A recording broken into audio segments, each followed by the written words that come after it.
ব্যাংককে অনুষ্ঠিত প্রথম নারী সাফ ফুটসালে অপরাজিত চ্যাম্পিয়ন হয়েছে বাংলাদেশ নারী ফুটসাল দল। হযরত শাহজালাল আন্তর্জাতিক বিমানবন্দর থেকে ছাদখোলা বাসে জনতার ভালোবাসায় সিক্ত হওয়ার অপেক্ষায় তারা, কারণ ইতিমধ্যেই তারা নেমেছেন এয়ারপোর্টে, বাসে উঠবেন বলে এমন এক অবস্থায় রয়েছেন। সেখানে আছেন সহকর্মী জেনিয়া চিসিম, আমরা যুক্ত হচ্ছি তার সঙ্গে।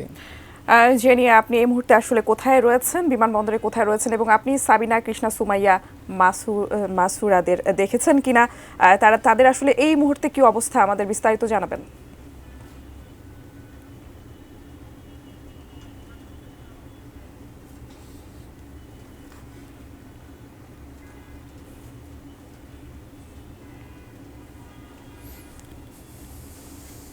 করে নেওয়ার জন্য বিমানবন্দরে কিন্তু এর মধ্যে দেখতে পাচ্ছেন যে সব ধরনের প্রস্তুতি নেওয়া শেষ।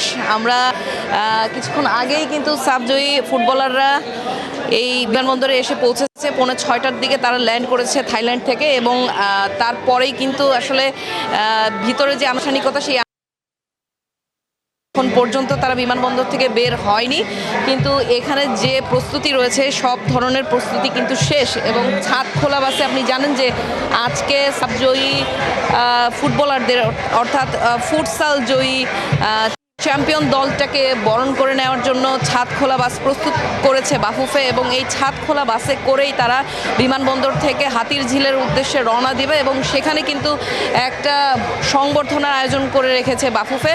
আপনি জানেন যে এই সাবিনার নেতৃত্বে কিন্তু সাফ নারী চ্যাম্পিয়নশিপ বাংলাদেশ 2বার জিতেছে, এবং এবার প্রথমবারের মতো সাফ ফুটসাল চ্যাম্পিয়নশিপ যেটা আয়োজন হয়েছে সেটাও কিন্তু সাবিনার নেতৃত্বেই বাংলাদেশ জিতেছে, এবং বাংলাদেশের জন্য সেটা অনেক গৌরবের একটা বিষয়। কারণ আপনি জানেন এইবারই প্রথম সাফ এই ফুটসালটা আয়োজন করছে, আর প্রথমবারের আসরেই প্রথম চ্যাম্পিয়ন হয়েছে বাংলাদেশ।